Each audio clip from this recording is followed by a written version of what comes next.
Rock and roll, guys, and we are back. With us this week, we have, I hope I don't butcher this, Jeff Leisawitz? Leisawitz, is that correct? It's a slight butchering, but I'll go with it. Jeff Leisawitz. Leisawitz. Sorry Yes, about that. Jeff that's all right. Leisawitz is an author, a critically acclaimed author of Not Fucking Around, the no bullshit guide to getting your creative dreams off the ground. He's an award-winning musician, producer, critically acclaimed author, internationally distributed filmmaker, and has devoted his life to inspiring others to access their creativity. That about right? That's the nutshell. That's the nutshell. Rock and Yeah. roll. Yeah. So let's get to know you a little bit. What do you do? You know. Well, I do all kinds of stuff. As you sort of said in there, I've had a long history with music, starting when I was a kid and got, enamored and sort of blown away by, popular music, rock music, all that kind of stuff. So I've played in bands. I've done a ton of music for film and TV, made albums, producer. I'm also a writer. So when I moved to Seattle in the 90s, I managed to get a job at a big radio station. It was actually the radio station that broke grunge music to the world. Wow. Okay. KNDD 107.7 The End. And at that time, I went in there to be an intern because I just got out of college. And they figured out that I was a writer. I'd done music journalism before. And they're like, have you ever heard of this thing called a website? And I'm like, a little. Right? I ended up writing the website for KNDD solely, making it at that time the biggest music website in the world. So I got to interview all these bands, this and that. So anyway, so that was part of my journey. Now I teach songwriting at a college up here at PLU near Tacoma. Produce records, make my own stuff. I'm an artist. I've had actually 1 million spins on one of my albums. It's my band's called Electron Love Theory. So I made an album of electronic cover versions of U2 songs. I've always loved U2, like really love that band. That thing's had 1 million freaking plays. Amazing. Hell yeah. So there's all that kind of stuff. And then, as a writer, wrote the book, screenwriter, director, and then I also am a creativity coach. So it's kind of like a life coach for creatives. So, if you're struggling to get your act together or you just can't finish that album or that book, I've kind of been through this thing about 1 million times with some big wins and about 1 million failures. Yeah. Right. Do you like, as far as creativity, I'm assuming you lean real heavy on the music side of it? Or do you enjoy doing... I love music. I mean, it's like, which is your favorite kid, that kind of thing. Uh-huh. I love music and I burn with music so much, listening to it and making it. And then, the summer, I had some extra time and I'm like, I'm going to write a screenplay. And I got completely enamored and fascinated and, remembered how much I love that in a different way. Apples and oranges, right? You can't rock with a screenplay, but you can't develop ideas as much in a song. Yeah. Yeah. What do you, can you explain kind of, because I hear that word thrown out a lot. What exactly is a screenplay? Like, yeah. A screenplay is sort of a blueprint for a movie or TV show or some kind of video production.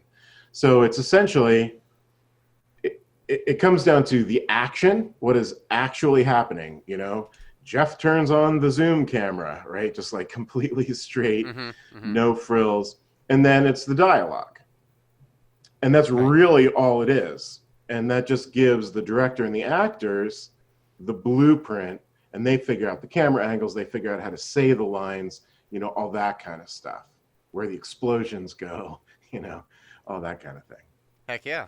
Right, because I hear you can have a good screenplay and then you get a bad movie out of it, or you can have those screenplays that people read and they're like, oh, this is perfect, this is a legendary screenplay and stuff like that. Yeah, it is. I mean, making. So I guess even even when there's a screenplay, like there's still room for a like adaptation after that. Oh You yeah. know?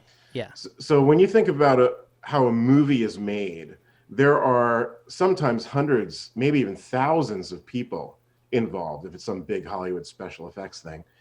And Mm. it goes from the writer's brain to the paper, right? That's the very first step. That's the blueprint. After that, anything goes because you've Right. got everything from the actors, which are obviously huge, and the director, to what do the sets look like, and what are the costumes, and what are the camera angles, and how do they edit it, and where does the music Right. go? I mean, there's like a million factors that go into Right. that hour and a half movie, and the screenwriter only controls one of them. And it's a very important one, Yeah. but it's only one. So, and just looking online a bit, you talk about failure a lot.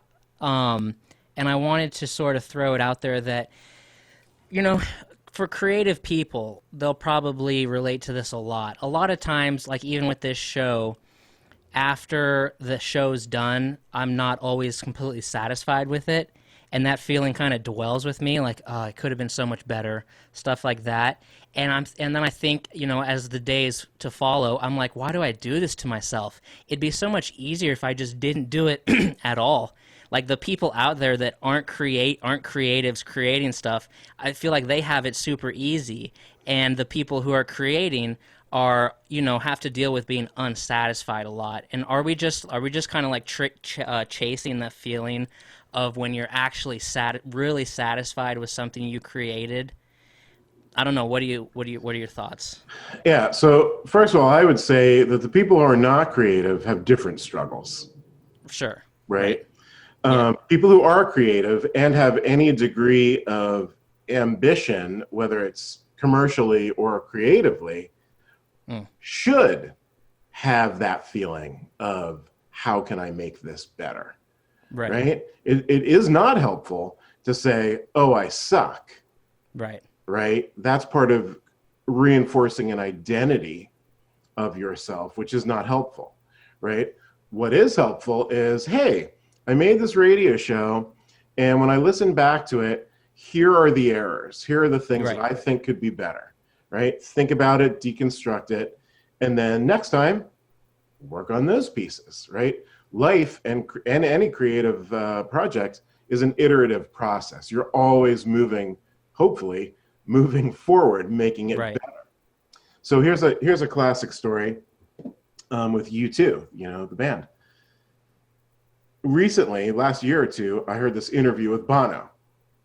And he says, you know, our first 3 albums sucked. And I'm like, Yeah. what? Like, how could you possibly think that? First of all, it blew my heart out and millions of other people, right? It launched your career for like 40 years or whatever it is, right? How can you see this? But as an artist, for this guy who's been at it for this long, he can look back and he's like, wow, man, we made, you know, either we made mistakes or we weren't fully developed at that time, which is true compared to 40 years later, right? He's obviously got more skills and experience. But the point is, he and the band and everybody involved learned and just got better and better and better. And that's part of why they're still around. Yeah. Right. It seems like you're like the focus is helping people be creative. Do you like working with people who are like square one, or working with people that, you know, are kind of further along, you know, artists or songwriters? I like working with anybody who is passionate and dedicated, right? Yeah. So if it's somebody who's like, I've never written a book before, but I must write my memoirs, right? I love that because, you know, it's, you know, teaching a baby how to walk kind of thing, right? That's kind of cool. On the other hand, you get somebody who's like, I'm making my 3rd record and I just can't like tap in to get these lyrics right. That's a whole other level. It's a whole other aspect of creativity, right? It's like finer. So I love that too, right? Just all the pieces are great, really. But the big thing is, are you committed? Because I really don't want to work with anybody who's not committed, because that's useless. And you know, if they're into it, that's really what matters. What would you say to someone who has an idea and is just always like too scared to pull a trigger? You know what I mean? Like that square one person, like either like the person who, likes to play guitar but will only do it by themselves. You know what I mean? But Sure. is on that teetering fence and is just so scared to like put themselves out. Yep. So first of all, it's a lot more than what would I say to them. But here's the basic scoop.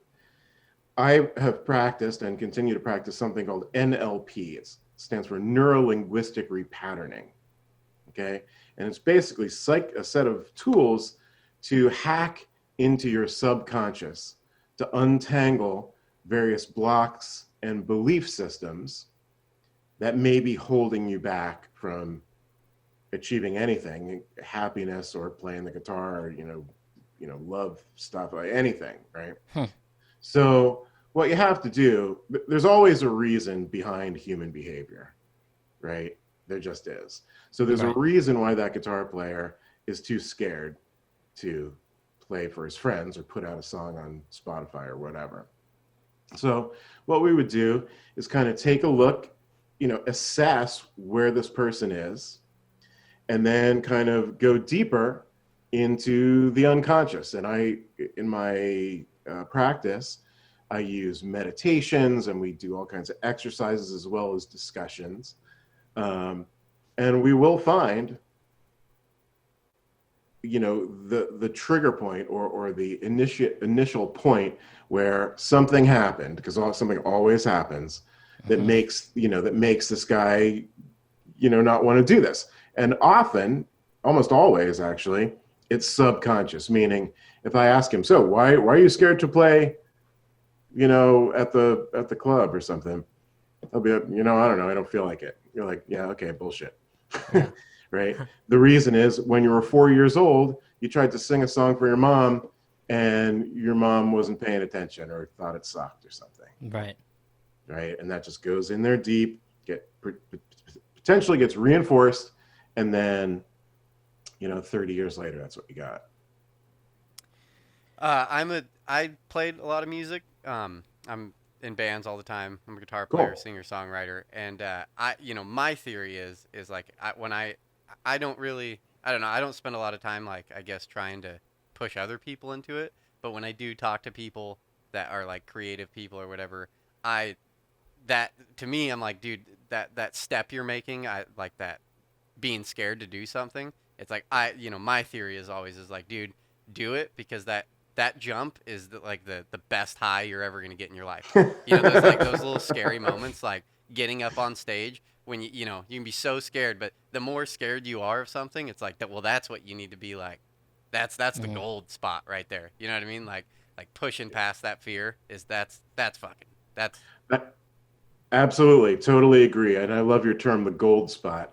That's really good. In the life coach biz, we might call that stepping out of the comfort zone.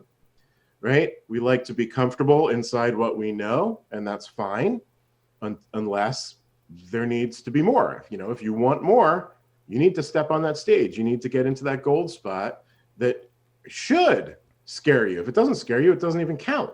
yeah. Right? Yeah. And then you do it, and you take a breath, and something happens. You interpret it as positive or negative, and then you step forward from there.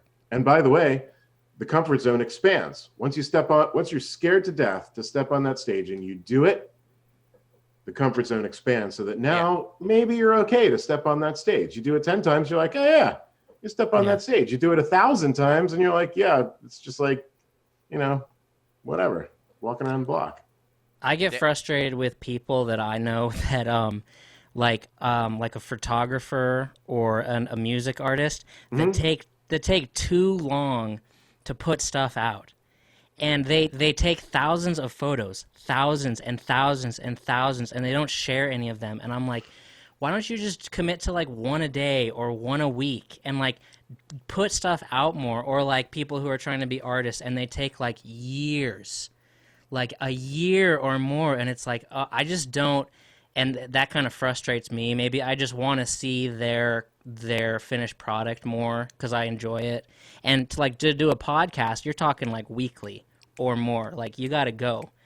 But I don't know. Personally, I get frustrated with them, but maybe it's just sort of different personalities. Maybe they're perfectionists or something like that.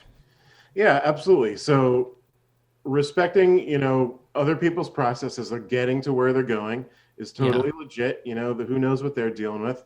But what's really interesting in your story is you're like, I am frustrated with people who don't put stuff out. Thus, I have somehow gotten myself into a situation where I must put something out every week. Yeah. Notice what's going on there, right? So that frustration is a projection of, parts of yourself, right? Oh, yeah. Which you have then, created a world where you've committed to doing something every week. So that is a huge thumbs up and high five because you're kicking ass, right? You're just doing it. And then you said, well, I'm kind of frustrated with this. It's not as good as I want it to be, but you have to see that you're on the path. Like it's getting better every week. So rock on, man. Yeah. If you put out a picture that, you're not satisfied with, then hopefully, you continue to grow. I just can't relate to that just taking thousands and thousands and thousands of pictures. It's like, oh. Yeah, but, along the same path, failure is important, correct? What are your thoughts on failure? So I have interviewed hundreds of creatives, business types, all kinds of people in my day, successful ones. And in one way or another, they all say the same thing. Failure sucks and it is your best friend, right? You cannot move forward without failing at least some of the time, and usually most of the time or often, right? The people who are most successful have failed the most. It is literally just the ratio of how it works. The trick is not to identify yourself, right, as a failure. It's not I'm a loser, it's I lost. Right? I lost this game, whatever this game is, right? If it turns into I'm a loser or I'm a failure, that's a self-identifying system, which then pulls your energy way down because now your reality is I'm a loser, not I lost. See how different that is? It's tough. It is tough, but it's just a hack. It's just the way our psychological systems work. So first of all, most people have no idea about how that language and that identification works. So if you're not even conscious of it, you're going to get stuck in it automatically, right? So that's part of where, the coach comes in. It's like, hey, look, you're not a loser. Yes, you lost, but that's completely different. The best, basketball player or whatever in the world has lost hundreds of times, has missed thousands of shots, and they're still the best one. Right. Yeah. What do you do after that failure? What's your theory there? Yeah. The theory is, take a breath. So whatever the failure is, right? Step back from it. Finish it, whatever it is. Take a step back from it. Breathe. Get away from it for a minute, right? Let it go. Then when your mind and your body, your heart is cleared, take a look at this failure, right? And first of all, don't consider it failure. Consider it feedback, okay?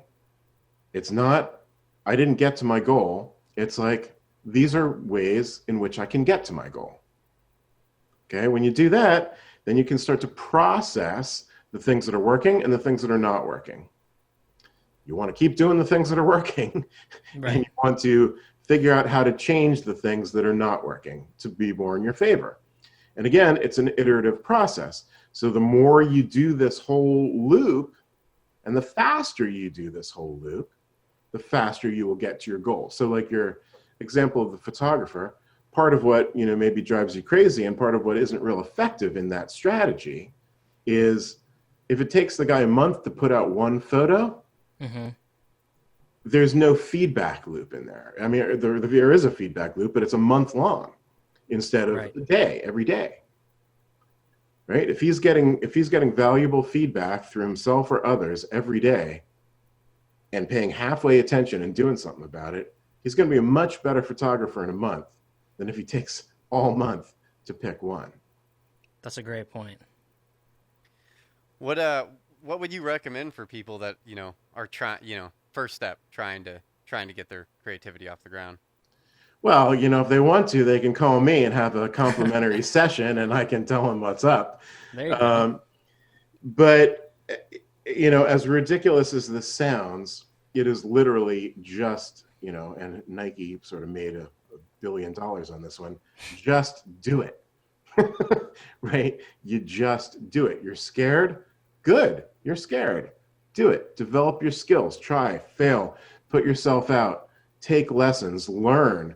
But the actual practice of whatever this thing is what needs to happen. You can't study it all day. You can't evaluate it forever.